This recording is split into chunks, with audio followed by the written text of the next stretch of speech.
एक ऐसे घन की भुजा ज्ञात कीजिए जिसका पृष्ठीय क्षेत्रफल 600 वर्ग सेंटीमीटर है। तो सॉल्यूशन में हम लिखेंगे घन का पृष्ठीय क्षेत्रफल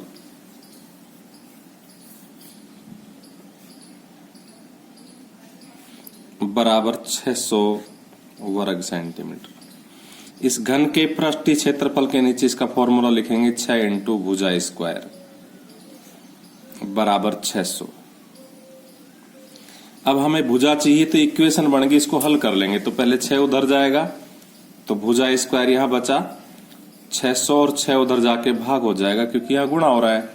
तो कितना आ जाएगा 100 क्योंकि 6 से 6 कट जाएगा।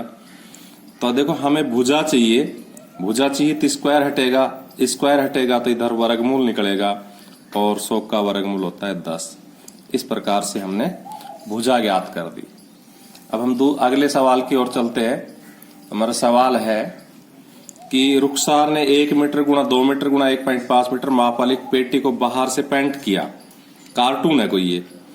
यदि उसने पेटी के तल के अतिरिक्त सभी जगह पर पेंट किया हो तो ज्ञात कीजिए कितना पृष्ठीय क्षेत्रफल पेंट किया। तो सॉल्यूशन में सबसे पहले हम लिखेंगे लंबाई 1 मीटर, ये पहली लंबाई होती है, दूसरी चौड़ाई होती है, तीसरी ऊंचाई होती है।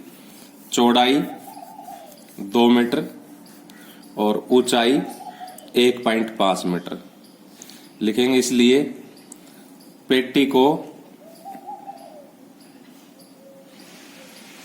पेंट किया, कहां किया? चारों दीवारों पर, चारों दीवारों का क्षेत्रफल प्लस पैंदा उसका छोड़ दिया तो ऊपर आप उसको छत कह सकते हो या ढक्कन कह सकते हो, ढक्कन का क्षेत्रफल। यहाँ पेटी का मतलब जैसे अपने घर में संदूक होता है तो संदूक को पेटी कहे तो संदूक की चारों दीवारों का क्षेत्रफल और उसके ढक्कन का क्षेत्रफल, क्योंकि उसका पैंदा छोड़ दिया है। तो देखो चारों दीवारों के क्षेत्रफल का सूत्र होता है 2 लंबाई प्लस चौड़ाई गुणा ऊंचाई, याद कर लेना। ये चारों दीवारों के क्षेत्रफल का सूत्र है। और ढक्कन आयताकार होता है इसलिए लंबाई गुणा चौड़ाई। तो ये उस पेटी के कितने भाग पर पेंट किया गया, कितने क्षेत्रफल पर पेंट किया गया, उसका फॉर्मूला आ गया है। अब इसमें हम मान रख देंगे, संख्याएं रख देंगे। तो देखो 2 लंबाई की जगह 1, चौड़ाई की जगह 2 और ऊंचाई की जगह 1.5। आपको एक बार दिखा देता हूं। लंबाई की जगह 1, चौड़ाई की जगह 2 और ऊंचाई की जगह 1.5।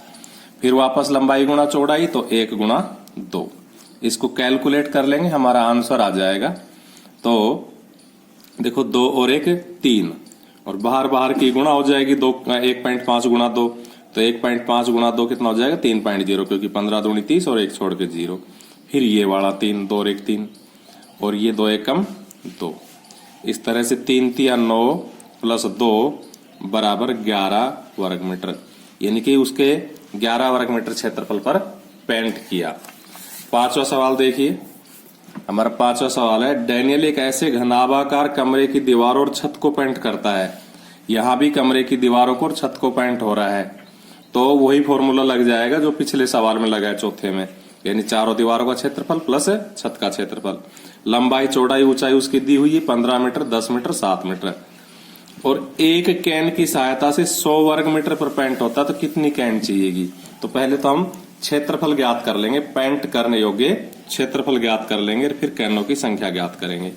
तो लिखते हैं लंबाई 15 मीटर सवाल में दी हुई है, चौड़ाई 10 मीटर सवाल में दी हुई है, ऊंचाई 7 मीटर ये भी क्वेश्चन में दी हुई है, ये तीनों दी हुई है। अब हम आगे बढ़ते हैं, लिखेंगे इसलिए पेंट करने योग्य क्षेत्रफल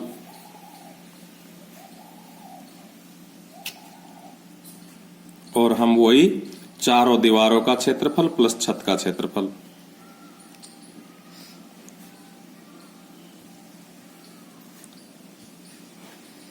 तो अभी हमने पिछले सवाल में फॉर्मूला लगाया है, चारों दीवारों का क्षेत्रफल 2 लंबाई प्लस चौड़ाई गुणा ऊंचाई और छत का क्षेत्रफल लंबाई गुणा चौड़ाई।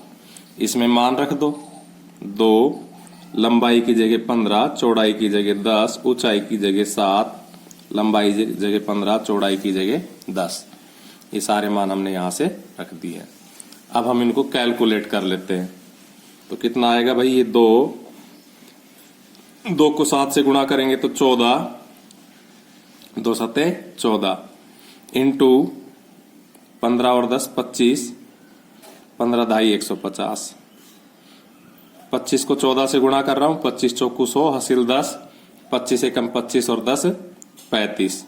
तो इस तरह से 25 को 14 से गुणा किया तो 350 प्लस 150 बराबर 500। अब हम ये लाइन काम में लेंगे कि चूंकि 100 वर्ग मीटर पर लगती है एक कैन, हमें कैनों की संख्या ज्ञात करनी है। तो क्या लिखेंगे, चूंकि 100 वर्ग मीटर पेंट करने पर लगती है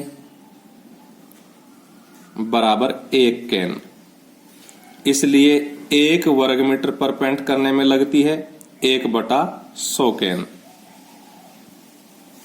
और इसलिए हमें कितने पर करना है, 500 वर्ग मीटर पर। तो 500 वर्ग मीटर पर लगती है 1/100 गुणा 500, 2 जीरो से 2 जीरो कट जाएगी, 5 कैन। और अगर हम वैसे भी किसी अनपढ़ आदमी से भी पूछे कि बाबा 100 वर्ग मीटर में एक कैन लगती है तो 500 में कितनी लगेगी, तो वो सीधा बता देगा कि 5 कैन लगेगी, है ना। तो ये एक एक नियम से हम ऐसे निकालते हैं इसको। आपको समझ में नहीं आए तो वीडियो को रिपीट करके देख लिया करो।